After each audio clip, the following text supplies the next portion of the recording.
Hi, today is April 7th, 2023. There's a lot of noise outside. I hope it doesn't distract you or me.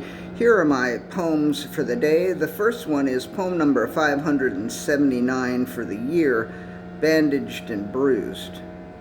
I remember the last time I donated blood as if it was only yesterday, because it was only yesterday. They asked me right or left arm, and for a change I said right. I figured why not, then I found out why not. After a couple of minutes with the needle inside me, I was asked if I was all right, and I said I was fine. The woman who asked, I don't know if she was a nurse, said that there was swelling, and she called someone over. I said, we can do the other arm, and the consensus was that that would probably be best. The needle was taken out, and I got a bandage on my arm, and I was told I was going to have a bad bruise. Then another needle was put into my other arm, and that all went fine. When I got home, I took a picture of my bandaged right arm. I don't like to take pictures of injuries or bruises or stuff like that, but I tried to take an interesting looking picture, and I took one that doesn't look too bad and that almost looks interesting.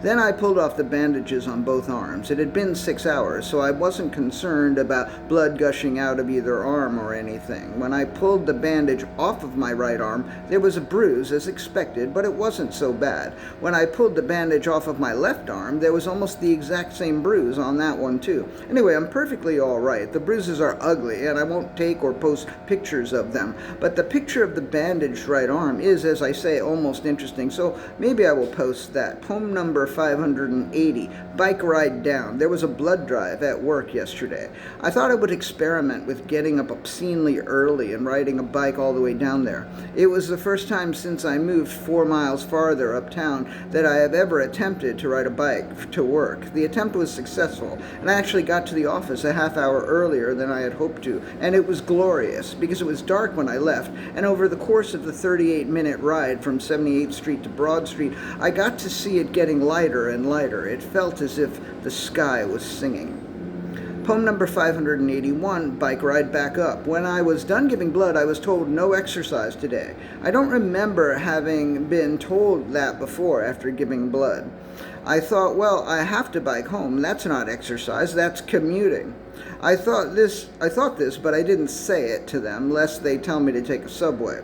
I did bike back, but I took it easy. Going back took 5 more minutes to go the exact same distance using the exact same city bike, although this might also have been because it's a bit more uphill going uptown. I stopped and took no pictures, even though it was a beautiful afternoon. However, there was an incident. Just after I passed Chelsea Piers, I saw a woman wearing a t-shirt featuring the cover of the first Modern Lovers album. As she passed, I yelled like a moron, "I love Jonathan Richman!" She didn't react.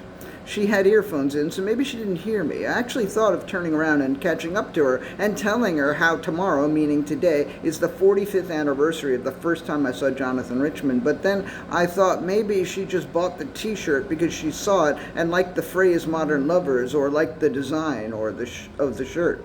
Like how people wear Misfits t-shirts or Bad Brains t-shirts because the shirts look cool, or because they identify with being a misfit or something. So maybe the woman I saw had no idea who Jonathan Richman is, in which case I feel sorry for her, but in which case I'm glad I didn't go chasing after her like a maniac. That would have been off-brand for me, but Jonathan is Jonathan, and it was the day before April 7th. Poem number 582, Jonathan Richman Day.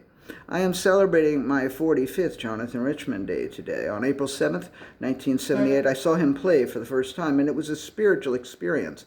I had heard him for the first time a few months earlier on the Modern Lovers live album, which Alex Garvin had brought back from London.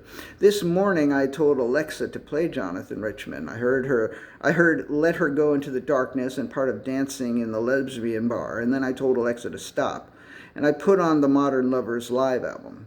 And wangity wang, I'm a little airplane now. But then I stopped that to see if I could find a live version of Affection on YouTube, because that was the song that instigated the overwhelming sense of I don't even know what to call it when I heard it for the first time 45 years ago today.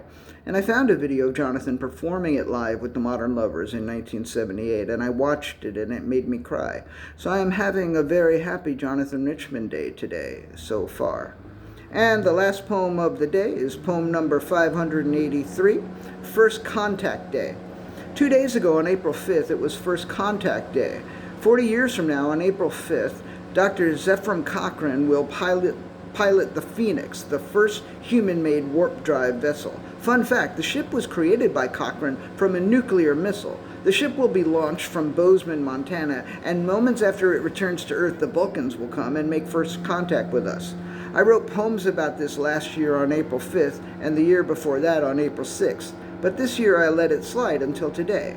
I think this means that as much of a Star Trek geek as I am, I'm even more of a Jonathan Richman geek. Alright, that's it. I hope the noise didn't bother you too much. I guess it didn't bother me too much. I'm not going to show you the bruises on my arms, but I do appreciate you. I do. Thank you. I appreciate you.